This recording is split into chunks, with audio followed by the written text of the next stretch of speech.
Hello, Cowboys Nation. Welcome to another video. And without further ado, let's get to another round of news from America's team. Cowboys make franchise history in stunning comeback win over Eagles. No one who wrote the Dallas Cowboys off following an embarrassing Week 9 home loss to the Arizona Cardinals could be blamed for doing so. The Cowboys looked bad that night. Bad on defense, bad on offense, bad everywhere. After a stunning 24-21 win over the defending Super Bowl champion Philadelphia Eagles in Week 12, the loss to the Cardinals 3 weeks ago now seems like it might as well have been 3 years ago. That much really has gone on since then, up to and including an incredible record-setting comeback after the Cowboys trailed 21-0 late in the first half before reeling off 24 unanswered points. The 21-point comeback win at AT&T Stadium tied the Cowboys' franchise record for their largest comeback and improved their record to 551.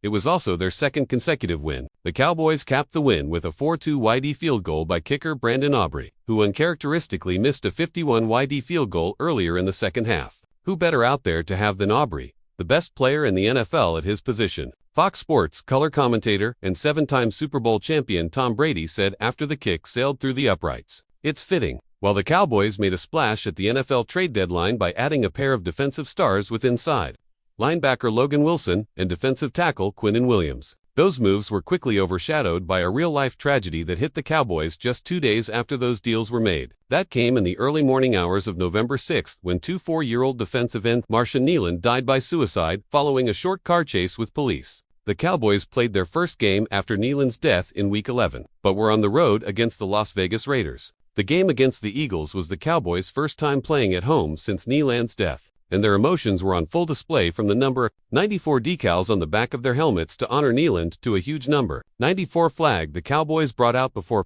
the game and were waving on the sideline before Aubrey's game-winning kick. The win over the Eagles kicked off a season-defining stretch of 3 games for the Cowboys. Following a win that ended at almost 700 p.m., the Cowboys must turn around and host another equally desperate team in their annual Thanksgiving Day game when they face the defending AFC champion, Kansas City Chiefs. Cowboys' Dak Prescott makes pleaded team on George Pickins this week, before the Cowboys played the Eagles in what could go down as a turning point game of this wild Dallas season. They're all turning points from here on. Really, star wide receiver George Pickins put out an article on the Players Tribune that attempted to explain some of his past while also expressing gratitude for his present. Pickins was honest. He apologized to the Pittsburgh media for some of his past antics when he was with the Steelers and revealed that he still has a good relationship with coach Mike Tomlin, though he was one of the driving factors behind the trade that sent Pickins to the Cowboys. "They did right by me," Pickins wrote of the Steelers. "They sent me to the perfect spot in Dallas. What more do you want me to say? There's no drama, bro. No headlines to write." Actually though, there are headlines. For the second straight week, Pickins put up a monster game for the Cowboys, grabbing 9 passes in the comeback 24-21 win over the Eagles for a touchdown and 146 yards. Just 6 days after logging 144 yards and a touchdown in Monday's win over the Raiders, Pickens was brought in to be a complement to star receiver CeeDee Lamb, but in many respects he has superseded Lamb.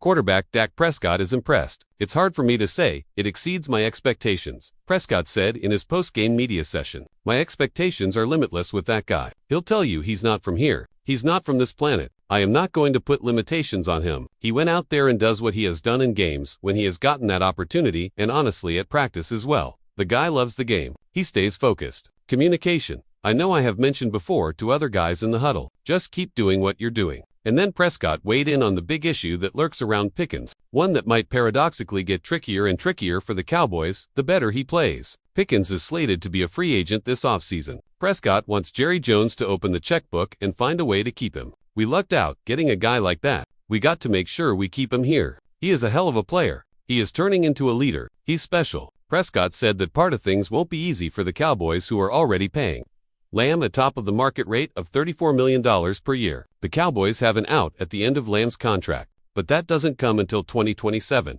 It is possible that the Cowboys could move money around for Pickens, but to pay 2 receivers upwards of $68 million per year would be difficult and would sap the team's ability to pay players elsewhere on the roster. Still, Pickens is at 1,054 yards receiving already, number 2 in the NFL, with 6 games to play. Prescott wants him back, and though it will be expensive, it's hard to argue against it. Latest Texans' brutal injury may signal offseason release. One team could save him. The season continues to worsen for the Houston Texans as they're expecting to miss starting running back Joe Mixon for the rest of the year due to a foot injury. According to the breaking news, Mixon has missed most of the offseason with the injury that has been dwindling with his NFL career, and the Texans might have to make a tough decision this upcoming offseason. There's hope that he could return for another season in 2026, since he's still under control. But that's something Houston will have to think about, as it's a gamble to keep him at this stage. Originally selected in the second round and spending most of his career with the Bengals, Cincinnati traded him to Houston, where he recorded over 1,000 rushing yards and Pro Bowl honors. Mixon was just becoming a promising addition to C.J. Stroud's ground game, but he might not return to his old self. Houston attempted to make up for his loss by signing running back Nick Chubb despite his own injury woes. As long as Chubb can stay healthy, the Texans might stick with him over Mixon,